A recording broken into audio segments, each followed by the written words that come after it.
ඔබ නොදුටු සමිදානෝ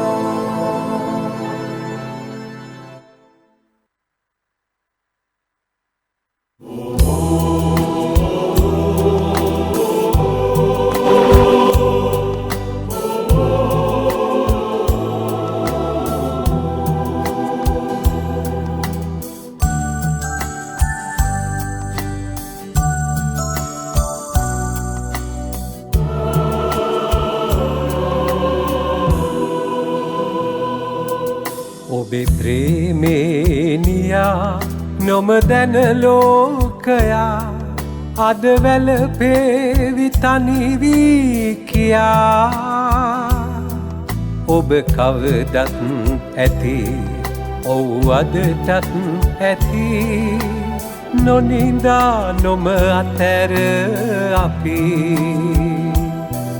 ඔබේ ප්‍රේමේනියා නොම දැන ලෝකයා අද වැළපේවි තනි වී කියා ඔබ කවදත් ඇති ඔව් අදටත් ඇති නොනිදා නොම අතර අපි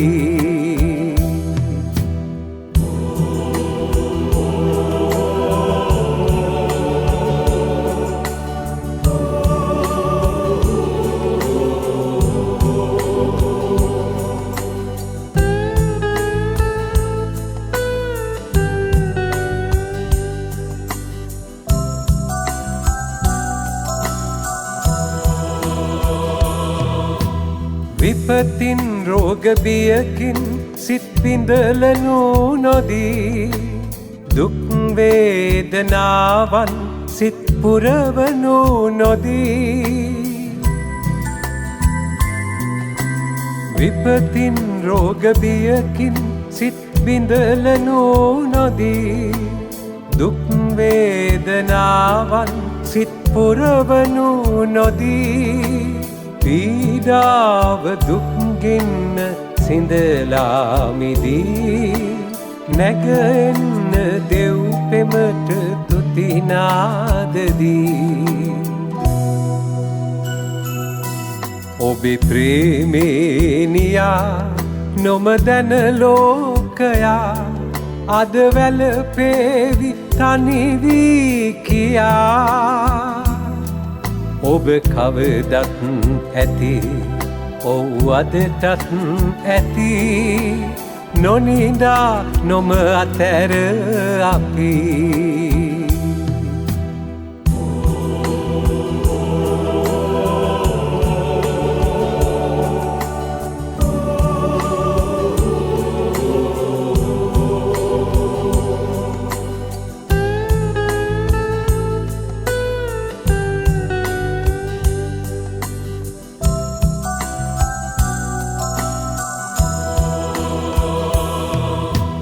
සාගින්න පෙම් පොදක සඟවාලමෝ දුගියන්ගේ අගහිඟය ගැලවුම වෙමෝ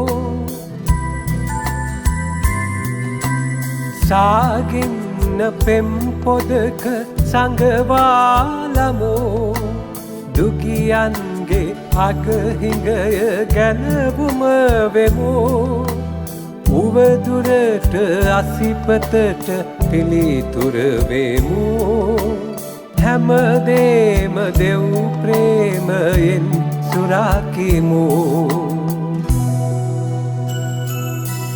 ඔබේ ප්‍රේමේනියා නොම දැන ලෝකයා අද වැළපේවි තනි වී කියා ඔබ කවදත් ඇති ඔව් අදටත් ඇති නොනිදා නොම අතර අපි ඔබේ ප්‍රේමේනියා නොම දැන ලෝකයා අද වැළපේවි තනි වී කියා ඔබ කවදත් ඇති ඔව් අදටත් ඇති නොනිදා නොම අතර අපි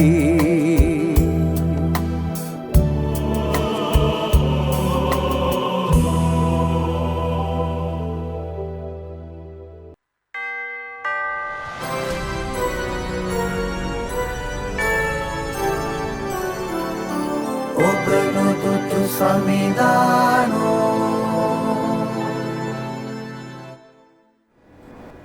शुद्ध बाइबले नव गिविसुमे जाकोब लिपिये 4 වෙනි පරිච්ඡේදයේ 5 වෙනි වගන්තිය ජාකොබ් 4:5 ජාකොබ් තුමාගේ ලිපිය තිබෙන්නේ බයිබලයේ අගම කොටසේ පේදුරු තුමාගේ ලිපියට කලින්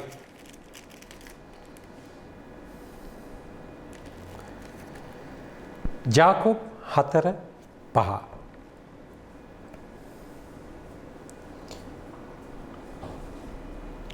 දෙවියන් වහන්සේ අප තුළ පිහිටුවා වදාළ ආත්මය උන්වහන්සේ දැඩි ආසාවකින් රකින්නසේකයි ශුද්ධ ලියවිල්ලේ ඇති කීම නිෂ්ඵල කතාවකයි ඔබ සිතන්නහුද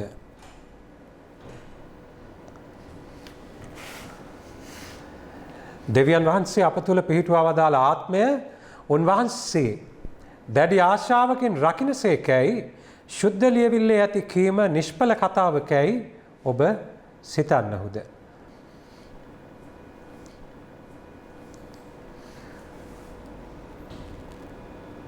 මේ වචනවලට අපි අවධානය දෙමු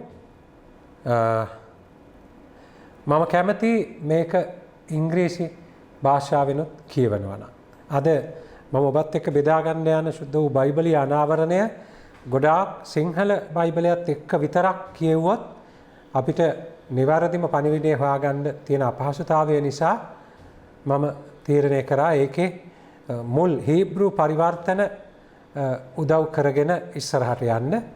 ඒ නිසා කෙලින්ම මුල් පරිවර්තන හීබ්‍රු පරිවර්තනය නිවැරදිව ඉංග්‍රීසියට ගෙන ආපු පරිවර්තනයන්ගෙන් අද කියවනවා. ජාකොබ් මම හිතන්නේ මේක ඉංග්‍රීසියෙන් තිබෙන්නේ ජේම්ස්. ඔව් 4 වෙනි පරිච්ඡේදයේ 5 වෙනි වගන්තිය කියවන්න. James chapter 4 verse 5. Do you think that the scripture says in vain, the spirit that who dwells in us yearns jealously? දෙවියන් වහන්සේ අප තුළ පිහිටුවා වදාළ ආත්මය දෙවියන් වහන්සේ අප තුළ පිහිටුවා වදාළ ආත්මය උන්වහන්සේ දැඩි ආශාවකින් රකින්නසේකයි ශුද්ධ ලියවිල්ලේ ඇති කීම නිෂ්ඵල කතාවකයි ඔබ සිතන්නහුද මේකේ මට විස්තර කරනවාද මේ yearns jealousy කියන වචනේ ඒ කියන්නේ ගොඩාක් දැඩි ආශාවකින් කියන එක තමයි එතන එළියට එන්නේ. ඊර්ෂ්‍යාවක් නෙමෙයිද?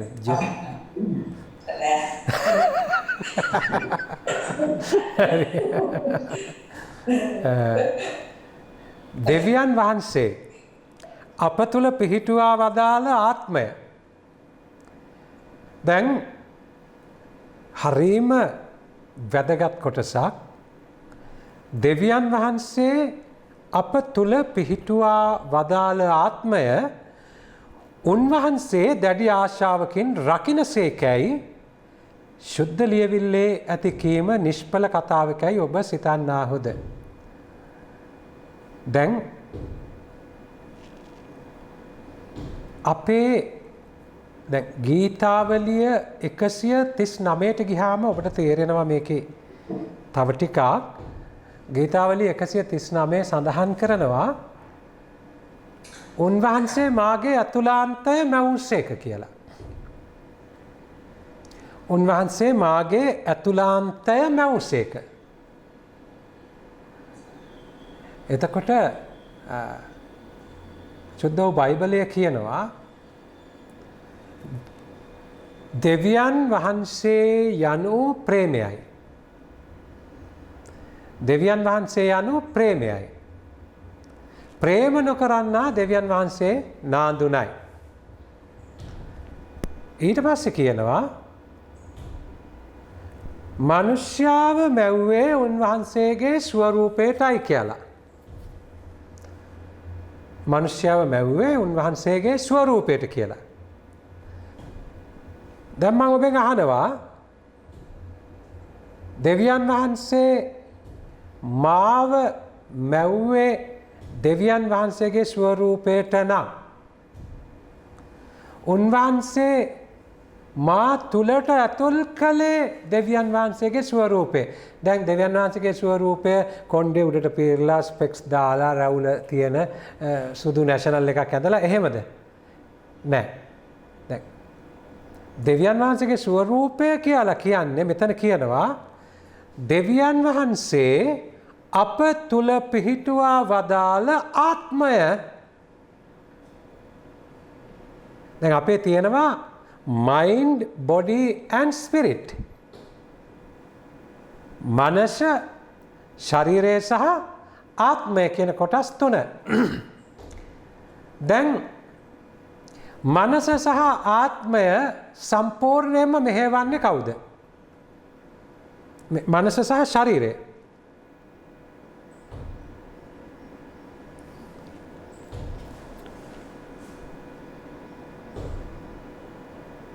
දැන් ඔයගොල්ලන්ගේ ශරීරය ටික බැලුවාම මෙහෙවන්න එකක් නෑ වගේ තමයි මට පේන්නේ දැන්.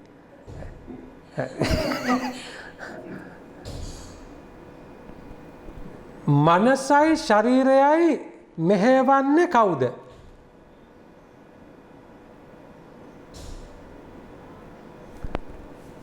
මම සහ මට සම්බන්ධ අය.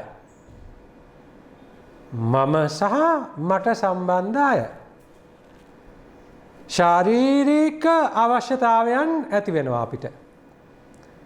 වතුර තිබහා ඇති වෙනවා. බඩගින්න ඇති වෙනවා. විවිධ ආශාවල් ඇති වෙනවා. මේ සියලු දේ ඇති වෙන ශාරීරික අවශ්‍යතාවයන් ඇති වෙනවා. කියන්නේ අතපය හිරි අරගන්න උවමනාවල් ඇති වෙනවා නේ. එහෙම ඒ ඔක්කොම ෆිසිකල් දේවල්නේ. ඒ කියන්නේ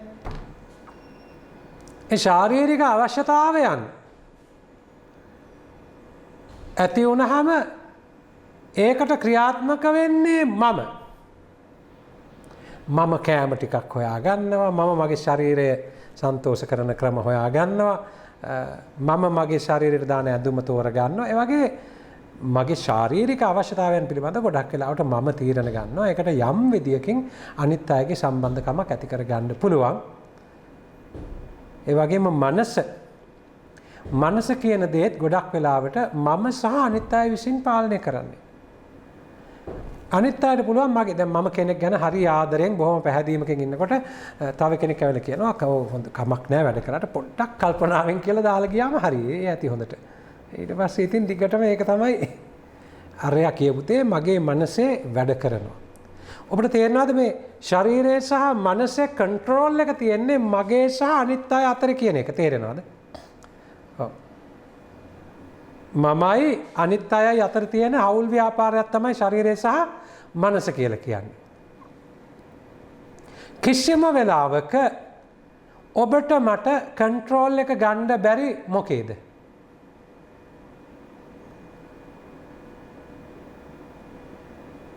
ආත්මේ. කිසිම වෙලාවක ඔබටයි මටයි ආත්මයේ පාලනය අතට ගන්න බෑ. හැබැයි ඕනම වෙලාවක මට මනසේ පාලනය මගේ අතට ගන්න පුළුවන්. අනිත් අය ගාව තියෙන එකත් මගේ අතට ගන්න පුළුවන්. මගේ ශරීරයේ පාලනය මගේ අතට ගන්න පුළුවන්. අනිත් අයට නොදී ඉන්න පුළුවන්. හැබැයි මොන්නම විදියකින්වත් මට ආත්මය මගේ ස්ප්‍රීතුව පාලනය කරන්න බෑ. ඒක පාලනය කරන්නේ කවුද කියන එක තමයි මම මේ ජාකොබ් ලිපියත් එක්ක කියවන්නේ.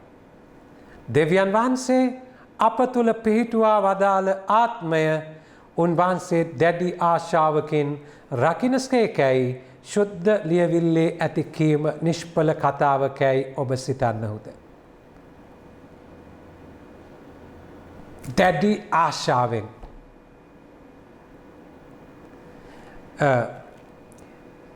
මේක මට හිතන විදියට ගොඩක් ආభాෂය ලබනවා. ගීතාවලියේ 63 Psalm 63 දෙවිඳුනි මාගේ දෙවිඳුනි දැඩි ආශාවෙන් මම ඔබ සොයන්නෙමි. මාහද ඉතා ගිජු ලෙස ඔබ කෙරේ පිපාසයෙන් පෙළෙන්නේය. ඒ කියන්නේ අපි දකිනවා සුද්ධ බයිබලයේ පුරා ජේසු පරිශීලනය කරනවා පුරාණ ගිවිසුම ගීතාවලිය මේ හැම කෙනෙක්ම සුද්ධ බයිබලයේ පරිශීලනය කරනවා.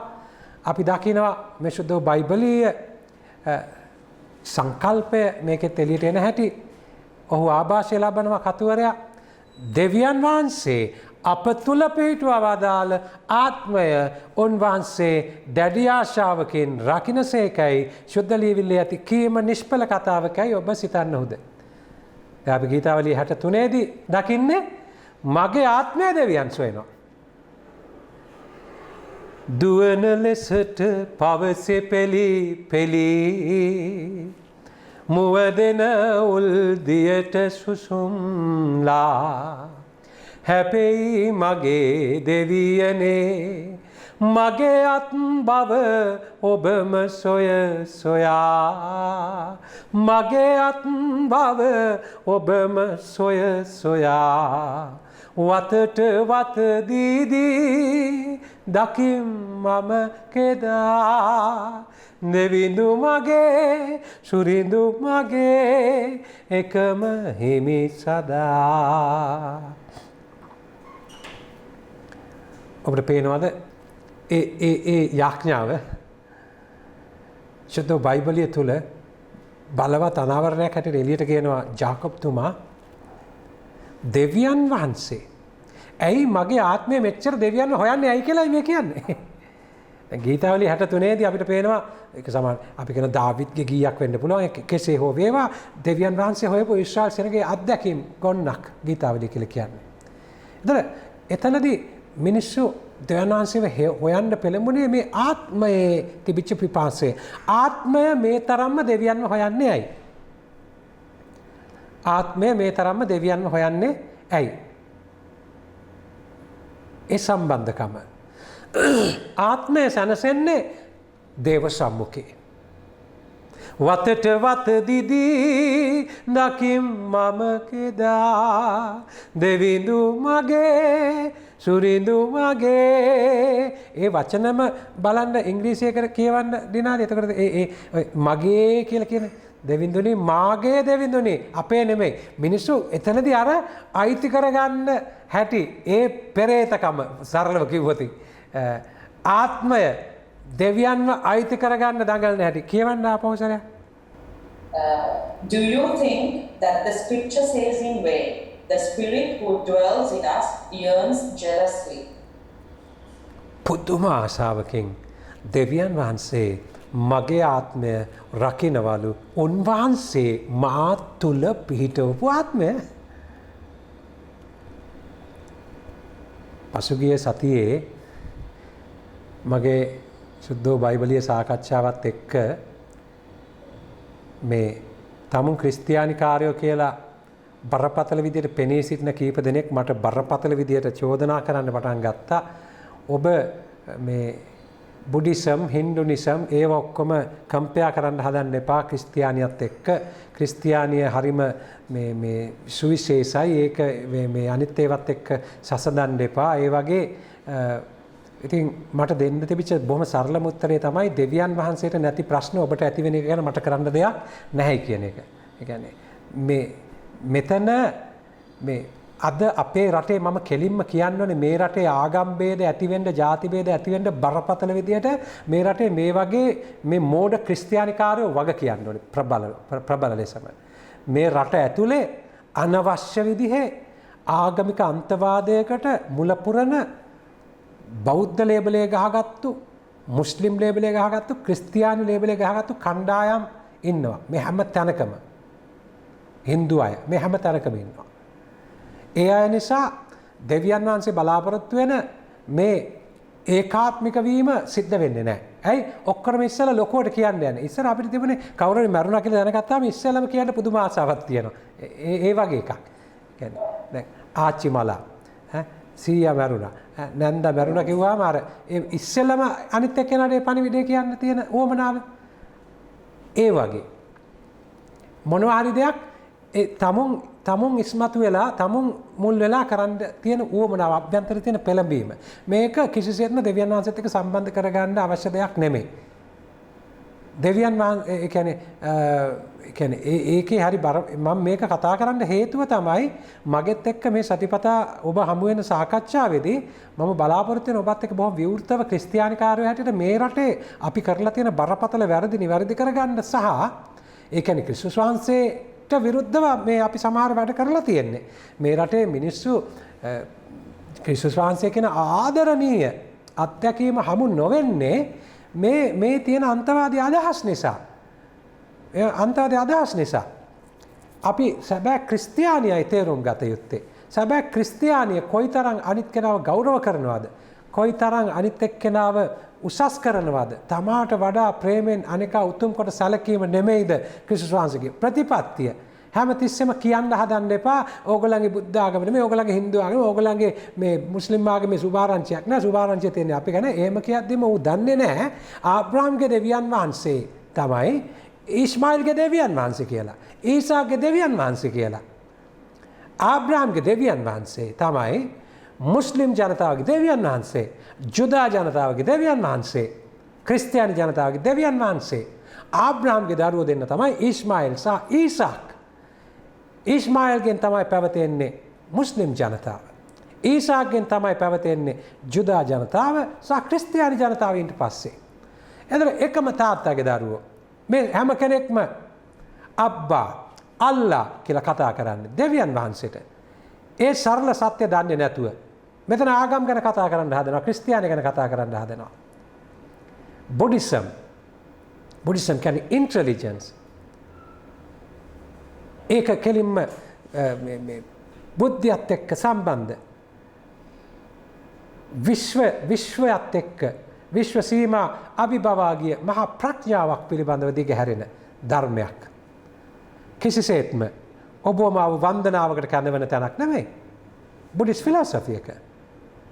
මේ ටික ලංකාවේ ඉන්න මිනිස්සු දන්නේ නැති නිසා තමුන්ගේ ගෙවල් ඇතුලේ පල්ලි හදාගෙන පල්ලි ඇතුලේ ඊටාම පටු විදියට මේ ක්‍රිස්තුස් වහන්සේ ගැන මේ විදිහට කතා කරන්න යාමෙන් මම ගොඩක් සිද්ධි සහ වගකීමෙන් මට කියන්න පුළුවන් ගොඩක් දේ පසුබිමේ තියාගෙන මම කතා කරන්නේ. මේ රට ඇතුලේ ක්‍රිස්තුස් වහන්සේට ලැබෙන්න ඕනේ නියම ගෞරවය නොලැබුණා. ඒක කලේ අපේ මිනිස්සුමයි. ඒක නිවැරදි කරන්න සියලු ක්‍රිස්තියානිකාරයන් කටයුතු කළ යුතුයි. නිවැරදි කරන්න තියෙන ක්‍රිස්තුස් වහන්සේ කියපු දේ කරන එක විතරයි. ඔය කතා කරන ගොඩක් දෙනෙක් සුද්ධෝ බයිබලය දන්නේ නැහැ. බයිබලය හදාarලා නැහැ. බයිබලීය ශිෂ්ටාචාරයන් ගැන දන්නේ නැහැ. සම්ප්‍රදායන් ගැන දන්නේ නැහැ. මේක ලියවුණු කාලවකවානු ගැන දන්නේ නැහැ. කාටද කිව්වේ කියලා දන්නේ නැහැ. බයිබලයේ කෑලි අල්ලගෙන ලොකු ගැලවුම්කාරයෝ වගේ හැසිරෙන්න හදනවා. මේක විශාල අගෞරවයක් මේ ක්‍රිස්තියානියට මූලිකවම. ඒ විතරක් නෙමෙයි ඒ සුභාරංචිය අහිමි කිරීමක් අන්‍ය ජාතිකයින්ට. මොකද ඒ අය තුළ මේ මහා ආදරයට විවෘත වෙන්න තියෙන අවස්ථාව පවා අහිමි කරනවා මේ වගේ කළාම. ඒ නිසා මම ඔබත් එක්ක සාකච්ඡා කරන්නේ සැබෑ වූ දෙවියන් වහන්සේත් එක්ක ඒ අභ්‍යන්තර අත්දැකීම ගැන. ඔබ හිතනවාද? ඒ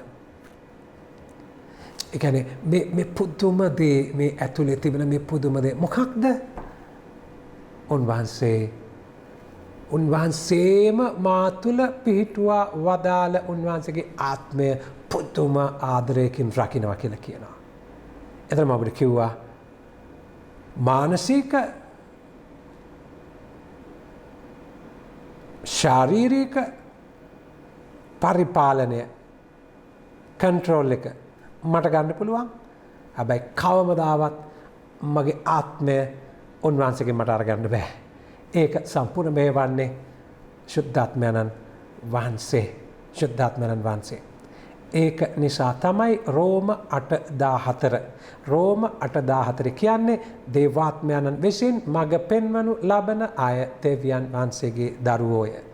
දේවාත්මයන්න් විසින් මඟ පෙන්වනු ලබන අය දෙවියන් වහන්සේගේ දරුවෝය. සැබෑ බෞතිස්මය කියලා කියන්නේ මේ ශරීරය සහ මනස පිළිබඳ ලෝකයට තිබෙන අයිතිය සහ පාලනය මා තුළ තිබෙන මගේ මමෝනාවට මගේ මමත්වයට තියෙන ඒ බලය සම්පූර්ණ පැත්තකට දාලා දැන් මම නෙවෙයි මා තුළ ක්‍රිස්තුස් වහන්සේ කෙනෙක් සුද්ධ පාලතුමාගේ අත්දැකීම ඒ කියන්නේ මේ ආත්මයට සම්පූර්ණයෙන්ම මාව මෙහෙවන්න ඉඩ දීම. අන්තිමේදී මගේ ආත්මය සම්පූර්ණයෙන්ම මාව මෙහෙවනකොට මගේ ශරීරය ඒ ආත්මයට අවශ්‍ය දේ කරනවා. මගේ මනස ඒ ආත්මයට අවශ්‍ය දේ කරනවා. එතකොට සම්පූර්ණ අභ්‍යන්තර මෙහෙවීම ශුද්ධාත්මයන් වහන්සේගේ. එතකොට ඒ ආත්මය මා තුළ පිහිටුවා වදාළේ දෙවියන් වහන්සේ කියලායි කියන්නේ. ඔබ යන්න 1 කොරින්ති 3:16. 1 කොරින්ති 3:16.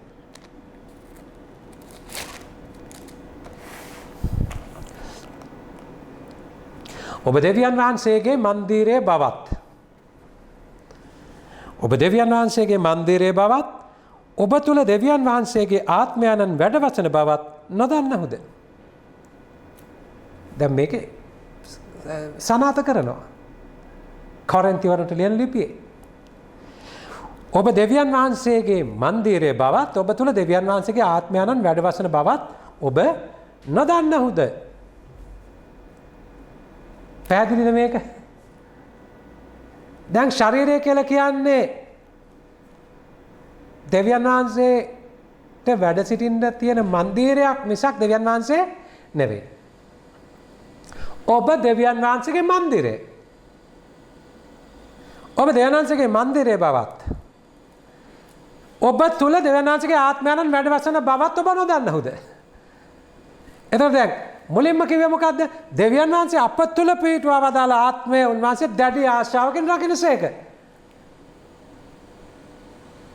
එතකොට මම කියන්නේ දෙවියන් වහන්සේගේ මන්දිරය, මේක තව පැහැදිලි කරනවා පාවුල්. මම කියන්නේ දෙවියන් වහන්සේගේ මන්දිරය, ඒ තුල තිබෙන දෙවියන් වහන්සේගේ ආත්මය, ඒක මා තුල පිහිටුවා වදාළේ උන්වහන්සේමයි. ඒ විතරක් නෙවෙයි උන්වහන්සේ ඒක රකින්නවා. රකින්නේ මගේ ශරීරය නෙමෙයි, මා තුල පිහිටුවා වදාළේ උන්වහන්සේගේ ආත්මය රකින්නේ. ඒකයි කියන්නේ ශරීරය නැසුවත් ආත්මය නැසන්න බැරි උන්ට බය වෙන්න එපයි කියලා. බලන්න ඒ සම්බන්ධය. දැන් මේ ශරීරය නැසුවත් ආත්මයට අත තියන්න බෑ කාටවත්. ඒක උන්වහන්සේ රකින්නේ. උන්වහන්සේ රකින්නේ. ඒක නිසා තමයි පිලාත් ජේසු කියන්නේ මගේ පියාණන් වහන්සේගේ අවසරයක් නැත්නම් ඔබට ඒක කරන්න බෑ. මම ඔබෙන් ජීවිතේ ඉල්ලන්නේ නැහැ. උඹට ඕන මගේ ශරීරය කුරුසයන කාල මරලා දාන්න පුළුවන්. මගේ ආත්මයත් එක්ක උඹට මොකක්ද කරන්න පුළුවන් ගනුදෙනුව කෙලින්ම. ඒක තමයි රාජ්‍යරුවන්ගෙන් අහන්නේ. ඒ ටික අහන්න මේ රටේ ක්‍රිස්තියානිකාරයට පුළුවන්ද? ඒ ටික මේ රටේ ජනාධිපති ඉස්සර අහන්න මේ රටේ ක්‍රිස්තියානිකාරයට පුළුවන්ද? ඒකයි මගේ විමසීම. ඒ ආත්මික ගමනට එක්කාසු වුණොතින් මේ රටේ ඔය ක්‍රිස්තියානි රැක ගන්න කෑ ගහන කයිවාරු ගහන අය එහෙනම් මේ රටේ ඇති වෙලා තියෙන තත්ත්වය ඉදිරිපිට කෙසේ ක්‍රියා කළ යුතුද?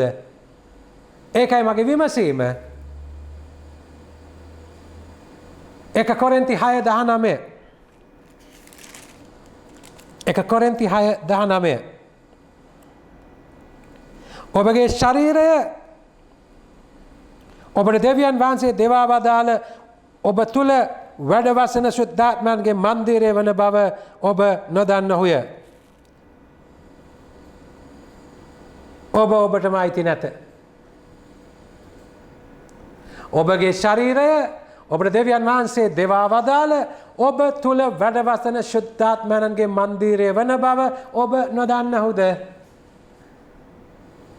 දැන් මම ක්‍රිස්තියානිකාරයෙක් වීමේදී සිද්ධ විය යුතු දේ පාරවල් ගාන ගිහිල්ලා ඔබට ගැලවීම ලැබෙන්නේ ක්‍රිස්තුස් වහන්සේගේ නාමයෙන් පිළිගත් උතරයි. උන්වහන්සේගේ නාමයෙන් බෞතිස්ම ස්නාපයෙන් ලැබුණ උතරයි ගැලවීම ලැබෙන්නේ. උන්වහන්සේ කියන වෙන කිසි කෙනෙක්ගෙන් ගැලවීම ලැබෙන්නේ නැහැ කියලා නිකන් රට ભેද කරන වාක්‍ය කියන එක නෙමෙයි ක්‍රිස්තියානිකාරයෙක් කරන්න ඕනේ.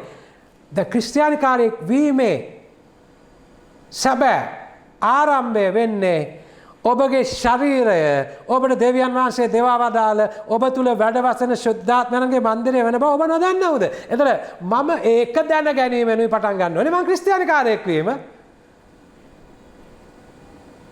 මම මගේ ශරීරය දෙවියන් වහන්සේ දෙවා වදාළ මා තුල වැඩවසන දනාංශගේ ආත්මය වන ශුද්ධාත්මයන්ගේ මන්දිරයක් බව දැන ගැනීමෙනුයි මගේ ක්‍රිස්තියානි ගමන පටන් ගත යුත්තේ. එහෙම නැතුව බයිබලය අරගෙන පාරක් ගාන යන එක නෙමෙයි පටන් ගන්න වෙන්න ඕනේ. ඒක නෙමෙයි පටන් ගන්න වෙන්න ඕනේ. ජොහාන් 14:1-3 ජොහාන් 14:1-3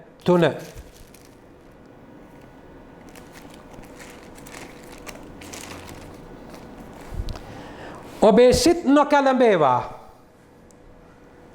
ඔබේ සිත් නොකැළඹේවා. දෙවියන් වහන්සේ අදහා ගන්න. මාද අදහා ගන්න. ඔබේ සිත් නොකැළඹේවා. දෙවියන් වහන්සේ අදහා ගන්න. මාද අදහා ගන්න.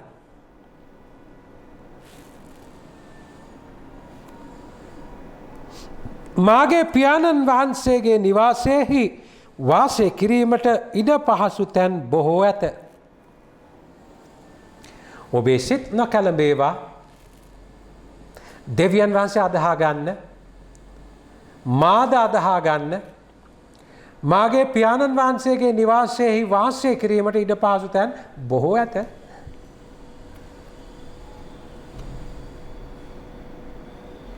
ලොකු සුරක්ෂිත භාවයක් දෙන්නේ ජේසු. කලබල වෙන්න එපා. ඉඩම් ප්‍රශ්න ගැන ආරෙමේ ඕන තරම් ඉඩ තියෙනවා එහි. ඕන තරම් ඉඩ තියෙනවා මගේ පියාණන් වහන්සේ ගාව. මාගේ පියාණන් වහන්සේගේ නිවාසයෙහි වාසය කිරීමට ඉඩ පහසු තැන් බොහෝ ඇත. එසේ නොවේයි නම් ඒ බව මම ඔබට නොකියම්ද? දැන් ඔබට මම මේ දැන් පෙන්වන්නේ දැන් මම ඔබට පෙන්වන්නේ මේක මේ ශරීරය දෙවියන්වහන්සේගේ ආත්මයන්න් මා තුල වැඩවසන්න සලස්සපු උන්වහන්සේට අයිති තන මේ ශරීරය සුද්ධාත්මයන්ගේ මන්දිරය කියලා ඒක ඉගන්වන්නේ. එතකොට මේ මන්දිරය තුල ක්‍රිස්තුස් වහන්සේ දෙවියන්වහන්සේගේ ආත්මය පිහිටුවා වදාළ බව මතක් කරලා දැන් ක්‍රිස්තුස් වහන්සේ ඒ ශරීරයයි මනසයි එක්ක ඉන්න ක්‍රිස්තුස් වහන්සේ හොඳට මතක තියාගන්න. සැබෑ මනුෂ්‍ය ශරීරය සහ මනසත් එක්ක ඉන්න ක්‍රිස්තුස් වහන්සේ තුල තිබෙන දෙවියන් වහන්සේගේ ආත්මයත් එක්ක දෙවියන් වහන්සේගේ ආත්මයත් එක්ක මෙන්න කතා කරනවා.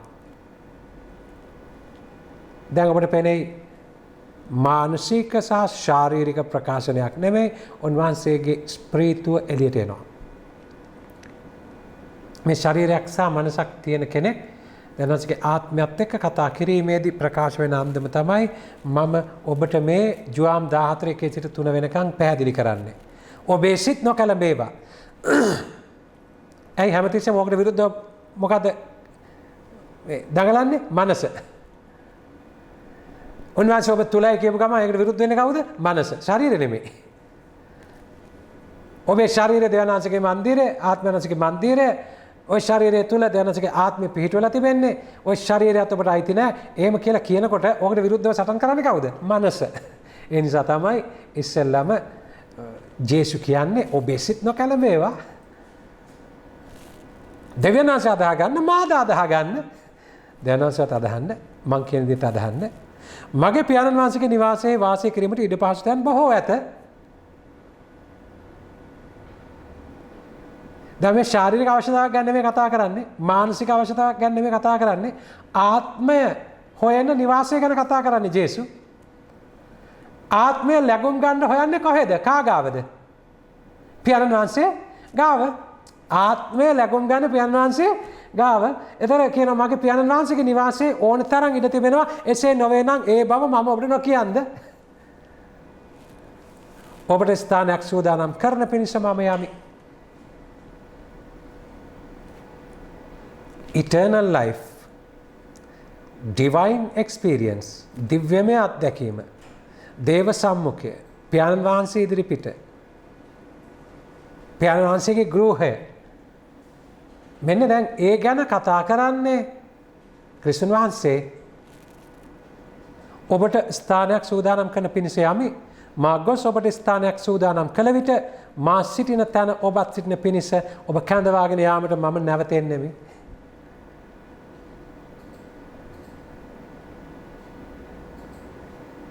මා සිටින තැන ඔබත් සිටින පිණිස. මොකද මා සිටින තැන? පියාණන් වහන්සේගේ නිවස. පියාණන් වහන්සේගේ නිවස. පියාණන් වහන්සේගේ ගෘහයේ වාසය කිරීමට ඔබට ඉඩ තියෙනවා. ඔබට ස්ථානයක් ලෑස්ති කරන්න මම යනවා. මේක තමයි New Covenant එක. New Covenant. එලියක් කුරුසෙන් දිස්වේ ලෝකෙට ආලෝකේ ඔබ වෙත අප ඇදගන්නේ ගිවිසුම සලකා ඔබේ ගිවිසුමක් new covenant එලියක් කුරුසෙන් දිස්වේ මොකද්ද කුරුසෙන් දිස්වෙන ආලෝකය මොකද්ද ඔබ වෙත අප ඇදගන්නේ ගිවිසුම සලකා ඔබේ ක්‍රිස්තුස් වහන්සේ සහ දෙවියන් වහන්සේ අතර තිබිච්ච ගිවිසුම මොකද්ද මේ පොළවේ ඉන්න ශරීර සහ මනස ඇතුලේ කූඩු වෙච්ච හිර වෙච්ච මිනිස්සු ඔවුන් තුළ තිබෙන ආත්මය නැවත පියාණන් වහන්සේගේ නිවාසය වෙත කැඳවාගෙන යාම ඒක තමයි ගීතාවලිය 63 කියන්නේ වතට වත දිදී දකිම් මම කෙදා දෙවිඳු මගේ සුරිඳු මගේ එකම හිමි සතා අන්තිමට ඔබට පේනවද මුළු බයිබලයේම කතා කරන්නේ එකම අත්දැකීමක් ගැන අන්තිමටම ඔබේ මගේ පරිපූර්ණත්වය මේ දේව සම්මුඛය මා සිටින තැන ඔබත් සිටින පිණිස ඔබ කැඳවාගෙන යාමට මගෙනවා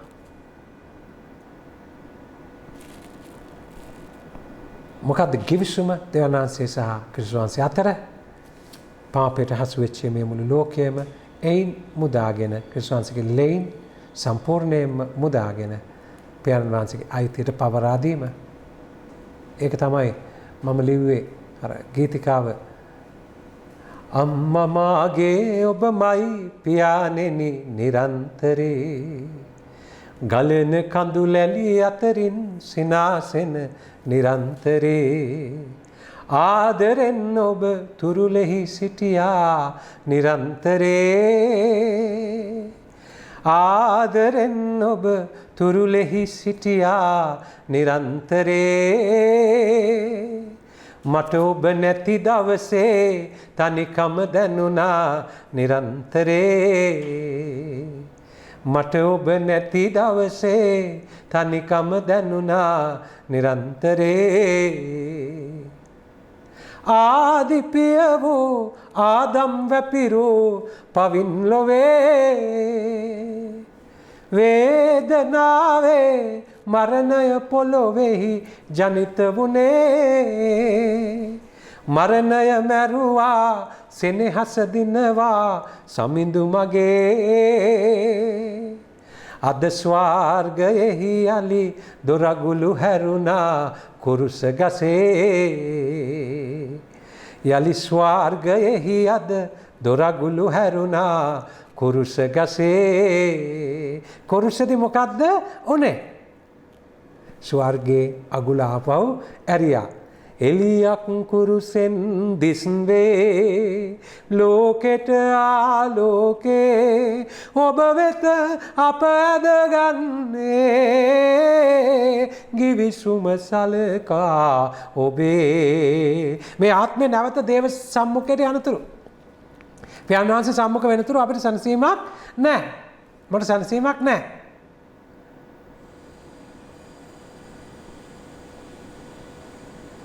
මට සැනසීමක් නැහැ සැනසීමක් ලැබෙන්න නම් මං මේ පියාණන් වහන්සේගේ ගෘහයට යන්න. එන මගේ ආත්මය දේව සම්මුඛ වෙන්න ඕනේ. දනස සම්මුඛ වෙන්න ඕනේ. එතකොට එතන තමයි යලි ස්වර්ගයෙහි අද දොරගුළු හැරුණා කුරුස ගසේ ජේසු කුරුසෙදි කරේ ස්වර්ගයේ දොර අරපු එක ඔබ වෙනුවෙන් මා වෙනුවෙන් ඒක තමයි උන්වහන්සේ කියන්නේ ඔබට ස්ථානයක් සෝදානම් කරන පිණිස මම යමි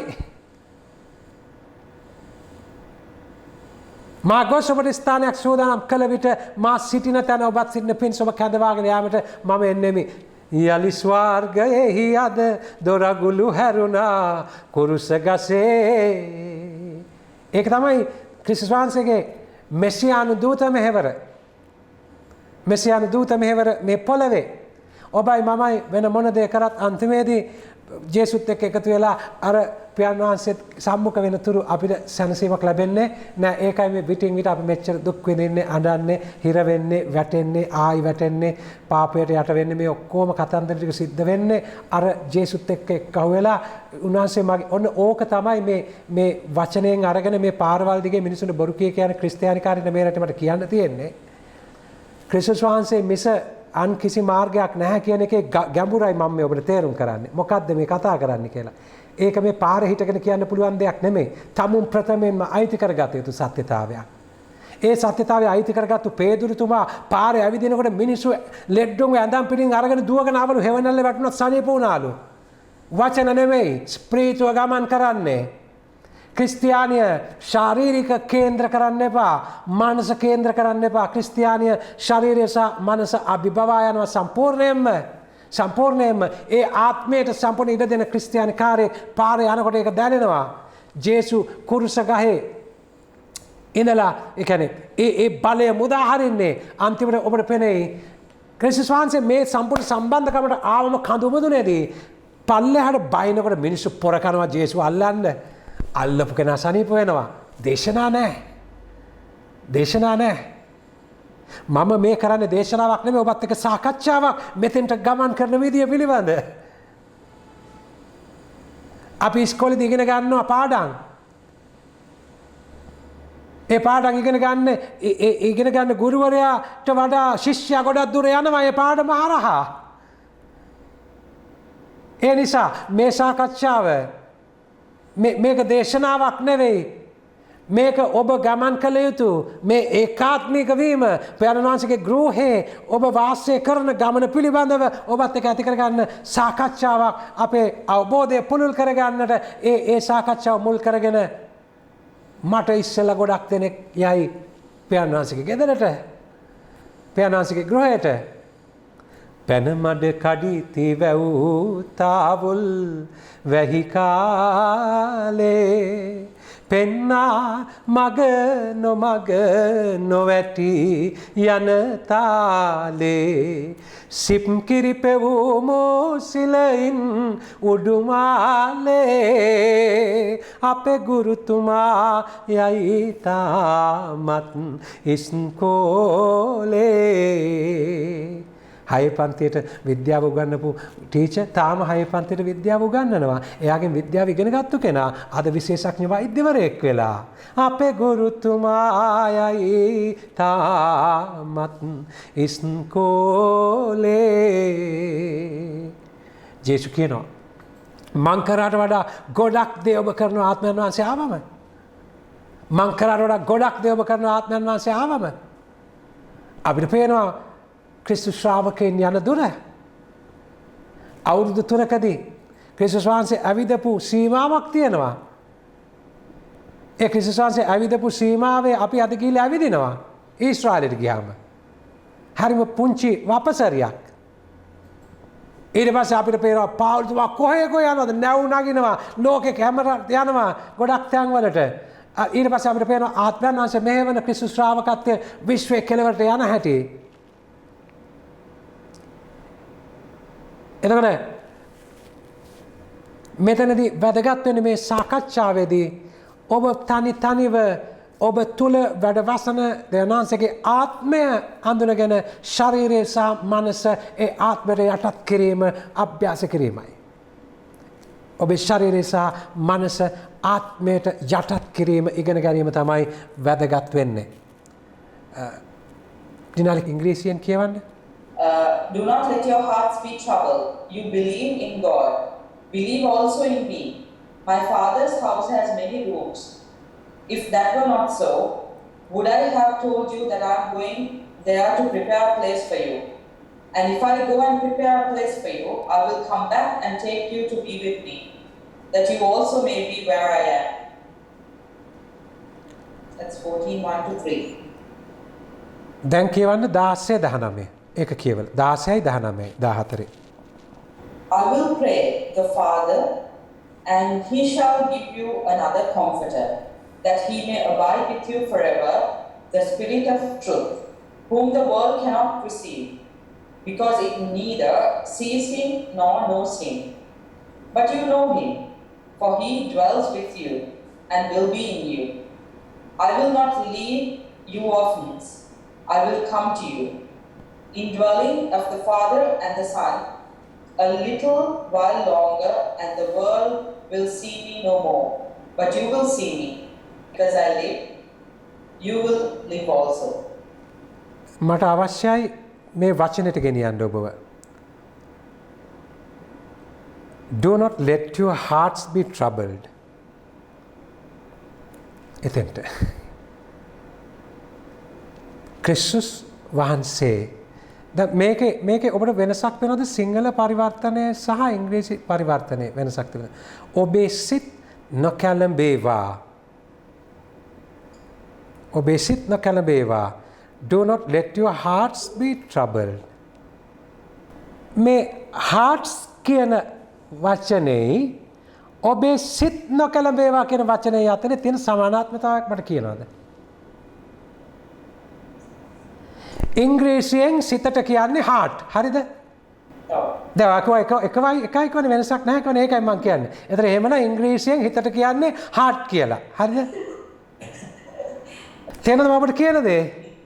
සිංහල පරිවර්තනයට එනකොට හරිම ඒකයි ඔබ පුළුවන් හැම කෙනෙක්ම මෙතන ගොඩාක් සුද්ධ බයිබලයට මාර ආදරයකින් ඒක හොයන කණ්ඩායමක් ඉන්න නිසා තමයි අද මේ සාකච්ඡාව මේ විදිහට කරන්න මම හිතුවේ. ඔබේ සිත් නොකැළඹේවා. සිංහල පරිවර්තනයේ එන්නේ එහෙමයි. සිත කියලා කිව්වම සම්පූර්ණයෙන්ම ශරීරයෙන් ඉවත් කරලා තිබෙන්නේ. සම්පූර්ණ ශරීරයෙන් ඉවත් කරලා තිබෙන්නේ සිත කියලා කිව්වම. හැඟීම් වලින් ඉවත් කරලා තිබෙන්නේ සිත කියලා කිව්වම. ඉමෝෂන්ස් වලින් ඉවත් කරලා තියෙන සිත කියලා කිව්වම. බලන්න ලස්සන මේක ඉංග්‍රීසි භාෂාව ඉදිරිපත් කරන විදිය do not let your hearts be troubled. ඊතන ඊට වඩා බරපතල විදියට අර්බුදයට ලක් වෙන්නේ මනස විතරක් නෙමෙයි ඔබේ හැඟීම් ඔබේ ශරීරය ඔබේ හදවත ඉමෝෂන්ස් සියලු දේම කැළඹීමකට යනවා කියලායි ඉදිරිපත් කරන්නේ. පැහැදිලිද මම කියන දේ? ඔබේ සිත් නොකැළඹේවා කියවම සිතට අදාළද heart කියන එක mind එක ගැන කතා කරන්නේ. මෙතන තියෙන්නේ පරිවර්තනයේ ප්‍රශ්නයක්. මුල් අදහසට මට ඔබ ගෙනියන්න ඕනේ. Do not let your hearts be troubled. මේ do not let your hearts be troubled කියලා කියනකොට එතන මගේ mind එක, මගේ heart එක, මගේ feelings, මගේ emotions, මගේ thoughts මේ ඔක්කොම include. එතකොට ජේසුස් කියනවා ආත්මයන්න් වහන්සේ කතා කරන්න පටන් ගත්තාම අර්බුදයකට යනවා ඔබේ හැඟීම්. ආත්මයන්න් වහන්සේ කතා කරන්න පටන් ගත්තාම අර්බුදයකට යනවා ඔබේ සිතුවිලි, ඔබේ මනස, ඔබේ ඉමෝෂන්ස්, හැඟීම්, දැනීම් සියලු දේ. ඒ කියන්නේ ආත්මයට අදාළ නොවන අනිත් සියලු දේ අර්බුදයට යනවා. ඒක තේරෙනවද මම කියන්නේ? දේව අනාවරණය දුර්වල වෙලා තිබෙනවා. භාෂාගත වචනගත කිරීමේදී. එතකොට සමහර දේවල් සිංහල භාෂාවෙන් ප්‍රබල ලෙස අපිට කියන්න පුළුවන්. නමුත් සමහර දේවල් සිංහල භාෂාවෙන් කියන්න බෑ ඒ අන්දමට. දැන් මම සිංහල භාෂාවට බොහොම ආදරය කරන කෙනෙක්නේ. මම සිංහල භාෂාව වෙනුවෙන් පෙනී සිටින කෙනෙක්. හැබැයි මේ වගේ තැන්වල මට මේ ඉදිරිපත් කරන බයිබලීය අනාවරණය සිංහල භාෂාවේ ඉදිරිපත් කරලා තියෙන විදිය ප්‍රබලමදි. ඒ වගේම ඉංග්‍රීසි භාෂාවෙන් ඉදිරිපත් කරලා තියෙන දේ මම හිතන්නේ සිංහල භාෂාවෙන් ඉදිරිපත් කරන්නත් අමාරුයි කියලා. ඒ අන්දමට. දැන් මෙතන දෙවියන් වහන්සේ අදහගන්න, මාද අදහගන්න, මාගේ පියාණන් වහන්සේගේ නිවාසයේ වාසය කිරීමට ඉඩ පහසුකම් බොහෝ ඇත. ඊට පස්සේ do not let your hearts be troubled. එතකොට ඊළඟට මට ඔබව ගෙනියන්න අවශ්‍යයි. do not be troubled කියන එක මුල් පරිවර්තනයේ තියෙන වචනෙටම ලිනාලි. ඉංග්‍රීසි භාෂාවට කැඩෙන්නේ මොන භාෂාවෙන්ද? ඒ වචනේ මෙතෙන්ට ගේන්නේ. දැන් ඔයගොල්ලෝ හිතන්න එපා මේ ලොකු තියරි නොලෙජ් එකක් දෙන්න හදනවා කියලා. මම මේකේ ඇතුලේ තියෙන නිදානේ එළියට අරන් කඩලා දෙන්න යන්නේ ඔබට. ඒකට මේ පරිවර්තනයේ තමයි එන්නේ මේ තරසෙස්තෝ කියන වචනය තමයි do not be troubled කියලා translate වෙලා තියෙන්නේ. ඔව් මේ තරතෙස්තෝ do not be troubled. ඒ කියන්නේ මේක ඇතුලේ මහා අනාවරණයක් තිබෙනවා. ඊට පස්සේ I do come කියන එක එතන සඳහන් කර තියෙන වචනෙට යන්න. එල්කොමයි. ඔබ මේ වචන දෙක ග්‍රහණය කරගන්න. මේ තරතෙස්තෝ කියන්නේ do not be troubled. ඒ කියන්නේ මනස, ශරීරය, හැඟීම්, සිතුවිලි සියල්ල අර්බුදයකට යන්න පුළුවන් ස්වාමීන් වහන්සේගේ පැමිණීමේදී. ඒ කියන්නේ ඔබ තුල දෙවියන් වහන්සේගේ ආත්මය තිබෙන්නේ. හැබැයි ඔබ ගොඩක් වෙලාවට කටයුතු කරන්නේ මනස සහ ශරීරයත් එක්ක දෙවියන්සේගේ ආත්මයත් එක්ක නෙවෙයි. හැබැයි ඔබ ජීවිතේ මේ අර්බුද සහ මේ සියලු දේ ඇතුලේ කැළඹීම් ඇතුලේ ඔබ සම්පූර්ණයෙන්ම ඔබ තුල තිබෙන දෙවියන්සේගේ ආත්මයට ක්‍රියාත්මක වෙන්න ඉඩ දීලා ඒ කන්ට්‍රෝල් එක පියාණන් වහන්සේගේ අතට ගෙනියනකොට වෙන්න පුළුවන් දෙයක් තමයි ඔය කියන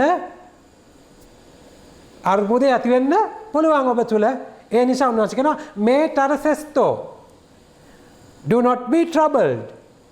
කලඹෙන්න එපා. දැන් මේ කාලෙදී ඔබේ පෞද්ගලික ජීවිතේ ශාරීරික සහ මානසික හේතුන් මුල් කරගෙන ඇති වෙලා තිබෙනවා දරුණු කලඹීමක්.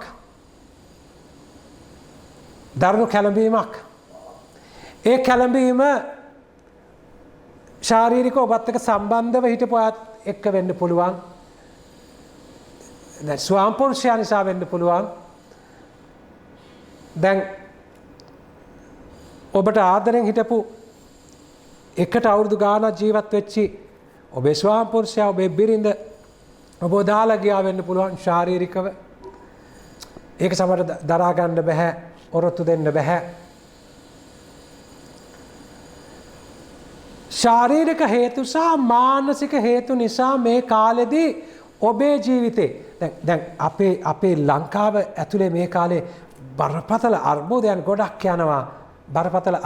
ගොඩක් යනවා. මේ රට ඇතුලේ ඒ කියන්නේ සැලසුම් සහගතව ඊටාම නරක විදියට මිනිස්සුන්ව අර්බුදයකට ගෙනියන්න වැඩ කරනවා. ශාරීරික ගැටුමකට කැඳවනවා. මම මේ කතා කරන්නේ රටේ පොදු තලයේ ඉඳගෙන. ඒ වගේම පෞද්ගලික ජීවිතවල මිනිස්සුන්ගේ හැඟීම් නිසා, සිතුවිලි නිසා, ශරීරය නිසා, මනස නිසා ගොඩක් මිනිස්සු තනි වෙලා, අසරණ වෙලා අර්බුදවල ඉන්නවා. ඒකම මේ වෙනකොට ඒ කියන්නේ මේ ගින්න අවුලවන රටේ හදන හැටි ගත්තොත් දැන් ඒවා මේ ඔබට මම මේ වීඩියෝ සිටන් තියාගෙන හිටියා දාන්න. නමුත් මට හිතෙනවා එහෙම දාන්න ඕනේ නැහැ කියලා අපරාධේ. ඒ කියන්නේ මා හිමිපාණන් කියන එක කියන්න ඕනේ කාටද කියලා දැන් ඔන්න ෆයිට් එකක් පටන් අරන්. හිමිපාණන් කියන්නේ කාටද? ඒක අපේ අයට අයිති වචනයක්. දැන් භාෂාව පිළිබඳ අයිතිකාරයෝ ඇවිල්ලා ඒක ආගම් ભેදයක් ඇති කරන්න හදනවා. ඒ වගේම පල් බොරු කියනවා. සිංහලයේ කියන මේ සංවිධානයේ ඉතාම නරක විදියට දැන් රටේ ආපස්සට යුද්ධයක් ඇති කරන්න හදනවා. දැන් කියනවා මේ කාදිනල්වරයෙක් වෙන්න සිහින දකින දෙතුන් දෙනෙක් මේක මෙහෙම මෙහෙවනවලු. ඊට පස්සේ හඳුන්වනවා කාදිනල්වරයෙක් වෙන්න හදන්නේ සිරිල් ගාමිණී පියතුමාලු. ඉතින් ඔහු දන්නේ නැහැ අඩු ගානේ ඉස්සලා බිෂප් කෙනෙක් වෙන්න ඕන කියලා කාදිනල්වරයෙක් වෙන්න. ඒ කියන්නේ එතකොට සිරිල් ගාමිණී පියතුමා මේ හෙට අනිද්දා රිටායර් වෙන්න බලාගෙන ඉන්නේ කාඩිනල්වරයෙක් වෙන්න නෙමෙයි. එතකොට දැන් මේ වගේ මම ඔබට කියන්නේ දැන් රටේ බය නැතුව මෙහෙම නම් කියලා කාඩිනල්වරයා සිරිල් ගාමිණී ඒ වගේ නම් වලින් කියලා මේකයි බලාපොරොත්තු වෙන්නේ. ඒ කාඩිනල්වරයාගේ මේ අර්බුදය ඇතුලේ දැන් ඉන්න කාඩිනල්වරයාට පහර දෙීමක් මේ කරන්නේ. ඒකට මෙහෙම මේ ප්ලෑන් එකක් යනවා කියලා සම්පූර්ණ බොරු කියනවා මිනිස්සුන්ට. දැන් එතකොට මේ කොහෙටද ගියේ මිනිස්සු අර්බුදයකට ගෙනියනවා. මානසික අර්බුදයකට ගෙනියනවා. ශාරීරික අර්බුදයකට කැඳවනවා මිනිස්සුන්ව. මට මෙන්න මේ වෙලාවේ තමයි මම මේ ටික මම කතා කළා බොහෝ දෙනෙකුට වගකිව යුතු අයට ක්‍රිස්තියානි කණ්ඩායම් වලට වගකිව යුතු ආගමික නායකයන්ට පූජකවරුන්ට මම ඔබත් එක්කත් මම සාකච්ඡා කරන්නේ do not be troubled. ඔබේ සිත් නොකැළඹේවා. ඔබේ හැඟීම් කැළඹෙන්න දෙන්න එපා. ඔබේ සිතුවිලි කැළඹෙන්න දෙන්න එපා. මේ තරසෙස්තෝ ජේසු ප්‍රධාන වශයෙන් කිව්වේ කැළඹෙන්න එපා. සිත සහ හැඟීම් ලොකු කුණාටුවකට යන්න ඉමෝෂන්ස් අපි පාවිච්චි කරනවා. ලොකු කුණාටුවකට යන්න අපි සිතුවිලි පාවිච්චි කරනවා. එතකොට මේ තරසෙස්තෝ කියන්නේ do not be troubled. ස්වාමීන් වහන්සේ කැළඹෙන්න එපා කියලා වචනයක් කියනවා. එර්කොමයි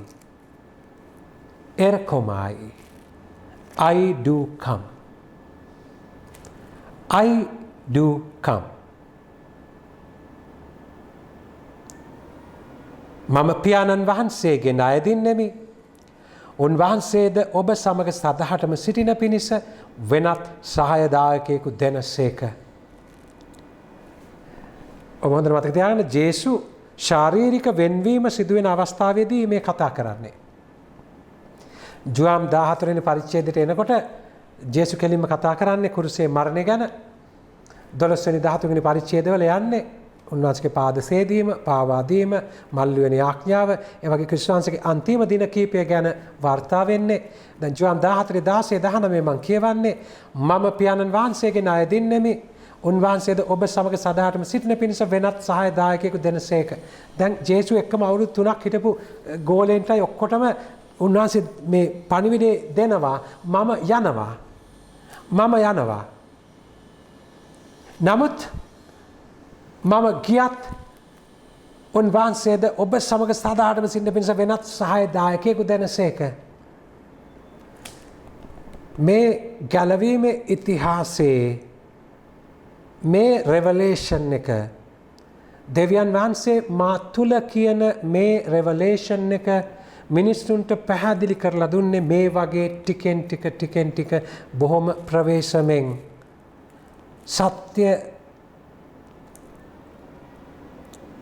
සත්‍යයේ ආත්මයානෝය. ඒ සහායදායකයානෝය සත්‍යයේ ආත්මයානෝය. කියනවා මම යනවා. නමුත් පියාණන් වහන්සේ කෙනෙක් ඔබ වෙත එවනවා. උන්වහන්සේ සදාටම ඔබත් එක්ක ඉන්නවා. ඒ කවුද? ඒ සහායදායකයානෝය සත්‍යයේ ආත්මයානෝය. උන්වහන්සේ පිළිගැනීමට ලෝකයා අපොහසත්ය. උන්වහන්සේ පිළිගැනීමට ලෝකයා අපොහසත්ය. හේතුව තමයි මම මෙච්චර විස්තර කරන්න ආවේ. මනස සහ ශරීරය සම්බන්ධ ලෝකෙට. මනස සහ ශරීරය සම්බන්ධ ලෝකෙට නිසා ආත්මයන්න් වහන්සේව පිළිගන්න ඒ බොහෝ දෙනෙක් සූදානම් නැහැ කියන එක කියන්නේ. මන්ද ලෝකයා උන්වහන්සේ දකින්නේවත් හඳුනන්නේවත් නැත.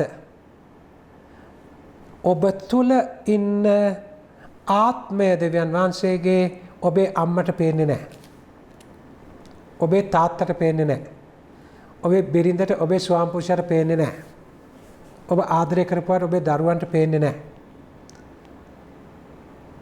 ඒකයි කියන්නේ මන්ද ලෝකයා උන්වහන්සේ දකින්නේවත් හඳුනන්නේවත් නැත. එහෙත් ඔබ උන්වහන්සේ හඳුනන්නාහොය. මන්ද උන්වහන්සේ ඔබ සමග නැවතී සිටමින් ඔබ තුල වැඩ වසන සේක. මේක හරිම පෞද්ගලික අත්දැකීමක්. දැන් ඔබට පෙනෙයි ඔබ ලෙඩ ඇඳේ තනි වෙලා ඉන්නකොට කොයි තරම් ඔබේ බිරිඳ ඔබත් එක්ක හිටියත් දරුවෝ ඔබත් එක්ක හිටියත් කවුරු මොනවා කිව්වත් දැන් ඔය කොවිඩ් එහෙම හැදිලා හිටපු ගොඩක් දෙනෙක් එක්ක මම කතා කරලා තියෙනවා S2 වහගන්න බයයිලු අරගන්න බැරි වෙයි කියලා. සමහරු කියන්නේ ඒ වගේ මෙතන වයිෆ් ඉන්නවා මෙතන ළමයි ඉන්න ඔක්කොම ඉන්නවා ඒක හරි. ඒ වුණාට S2 වහන්න බයයි අරින්න බැරි වෙයි අත නිින්දෙන් මැරෙයි කියලා. ඒ වගේ මෙහෙම ගොඩක් දෙනෙක් මට කියපු දෙයක්. ගොඩක් දෙනෙක් මේ අභ්‍යන්තර අත්දැකීමට වෙන කාටවත් සම්බන්ධ වෙන්න බෑ. වෙන කාටවත් සම්බන්ධ වෙන්න බෑ. ඒක තමයි කියන්නේ. ඒක හරියම ලස්සනයි. මන්ද ලෝකයා උන්වහන්සේ දකින්නේවත් හඳුනන්නේවත් නැත. එහෙත් ඔබ උන්වහන්සේ හඳුනන්නාහුය. මන්ද උන්වහන්සේ ඔබ සමග නැවතී සිටමින් ඔබ තුළ වැඩවසනසේක. ඔය මේ කාලේ විශේෂයෙන් කොවිඩ් හැදුණු අයට හොඳ අවස්ථාවක් ලැබුණා ඔබ තුළ නැවතිලා වැඩ සිටින දෙවියන් වහන්සේත් එක්ක හොඳ සාකච්ඡාවකට යන්න, ගනුදෙනුවකට යන්න. ඒක තමයි ඒකේ ලස්සනම අත්දැකීම. ඒක වෙන කාටවත් තේරෙන්නේ නැති අභ්‍යන්තරේ මාර ආදරයක්, පුදුම ආදරයක්. සමහරට එක වෙලාවකට එනවා දැන් සමහරට මගේ කාලය ඉවරයි, මේ ශරීරය දැන් දාලා යන්න ඕනේ. ඒකටත් ලෑස්ති. දැන් එතනදිත් කතා කරන්නේ පියාණන් වහන්සේත් එක්ක. දැන් මෙතන කියනවා හරි ලස්සනට ඒක දන්නේ ඔබ විතරයි. ඔබ සමහරට ඔබේ ජීවිතේ සිද්ධිත් එක්ක තනියම අඬනකොට ඔබට වෙච්ච දේ අනිත් එක්කනට කියා ගන්න බැරුව වචන නැති වෙලා අසරණ වෙනකොට ඔබත් එක්ක කතා කරේ උන්වහන්සේ. මොකද උන්වහන්සේත් එක්ක කතා කරද්දී ඒකේ ලස්සනම දේ තමයි ඔබ කියන්න ඕනේ නැහැ. කියන්න පෙර ඔබ දැනෙනවා උන්වහන්සේට. මගේ අභ්‍යන්තරය වචනගත කරන්න මම මාන්සි වෙන්නේ නැහැ පියාණන් වහන්සේ ඉදිරිපිට. උන්වහන්සේ ඔබ සමග නැවතී සිටිමින් ඔබ තුල වැඩ වසනසේක. ඔබ අනාථ වීමට ඉඩ නොදෙන්නෙමි. බලන්න මේ වචනේ. ඔබ අනාථ වීමට ඉඩ නොදෙන්නෙමි. මම නැවත ඔබ වෙතට එන්නෙමි. තව ස්වල්ප වේලාවකින් ලෝකයා මා තවත් නොදකිති. ඒත් ඔබ මා දකින්නහුය. දෙවනාසෙත් එක්ක ජීවත් වෙන්න ගත්තම මිනිස්සු ඔබේ ජීවිතේ ගොඩ නැගෙන දේ අනිත් අය දකින්නේ නැහැ. නමුත් ඒක ඔබ හොඳටම දන්නවා. ඔබ හොඳටම දන්න නිසා ඔබේ අභ්‍යන්තර ගනුදෙනු උන්වහන්සේත් එක්ක සිද්ධ වෙන නිසා ඒත් ඔබ මා දකින්නහුය. කුමක් හේින්ද මා ජීවත් වන නිසා ඔබ ජීවත් වන බැවිනි. මා ජීවත් වන නිසා ඔබත් ජීවත් වන බැවිනි. හරි පුදුම අනාවරණයක්. හරි පුදුම අනාවරණයක්. ස්වාමින් වහන්සේ බලවත් වූ අනාවරණයක් දෙනවා මේ කාලය තුල ස්වාමීන් වහන්සේ කියනවා ඔබේ හිත කැළඹෙන හේතු ගොඩක් තිබෙනවා. ඔබව කැළඹීමකට ගෙනියන සිද්ධි ගොඩාක් තිබෙනවා. ඔබේ ජීවිතේ අර්බුදයකට ගෙනියන කාරණා ගොඩාක් තිබෙනවා. මේ සියලු දේ මැද අද මේ සෙනසුරාදා අද මේ ඔබත් එක්ක මම කෙලින්ම කරන සාකච්ඡාවේදී මම ඔබට කියනවා ස්වාමීන්වහන්සේගේ මේ වචනය මේ තරසෙස්තෝ do not be troubled. ඇයි? erkomai I do come. ඒ දෙක තමයි අද ඔබ අරගෙන යන්න හදන්නේ. වෙන මොකුත් නෙමෙයි. දැන් අර මම ඔබට මේක පැහැදිලි කරන්න ගත්තු අර මුළු බයිබලීය ඉතිහාසය ගැන මහන්සි වෙන්න එපා. ඒ ගැන මහන්සි වෙන්න එපා. අද සුභාරංචිය තියෙන මෙතන. මොකද සුභාරංචිය? මේ තරසෙස්තෝ do not be troubled.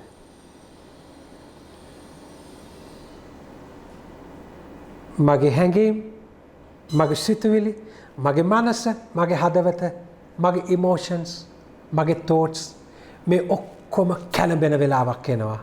මේ ඔක්කොම කැළඹෙන වෙලාවක් එනවා. මොනවද කරන්න කියලා දන්නේ නැති වෙලාවක් එනවා. මතක තියාගන්න ඒ වෙලාව තමයි හොඳම වෙලාව ආත්මයන් වහන්සේට සම්පූර්ණ ඉඩ දෙන්න.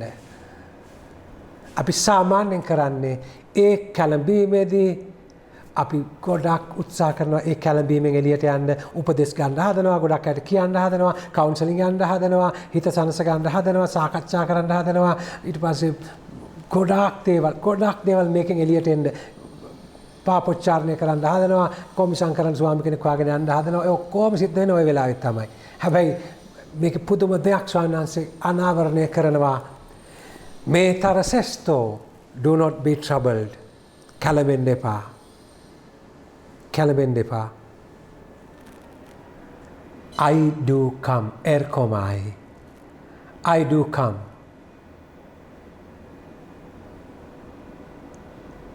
පුදුම අනාවරණයක්.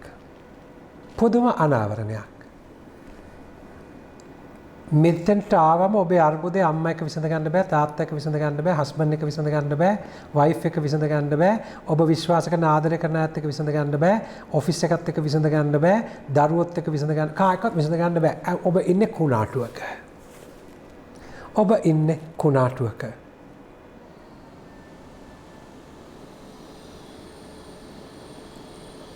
එතනදී තමයි ඔබ එන්නේ මේ පුදුම අත්දැකීම ස්පර්ශ කරන තැනට. මොකද්ද? Do not let your hearts be troubled. You believe in God. Believe also in me. My father's house has many rooms. පුදුම සුභාරංචියක්.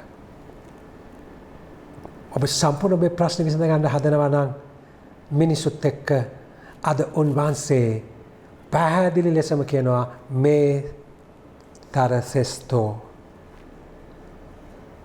erkomai. Do not be troubled. I do come. මේක අයිති කරගන්න.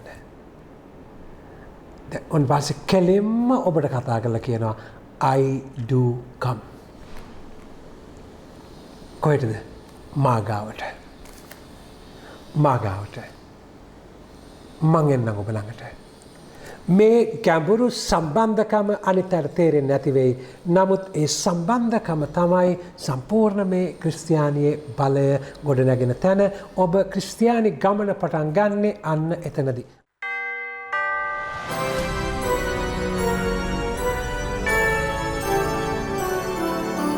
ඔබ නොදුටු සමිදානෝ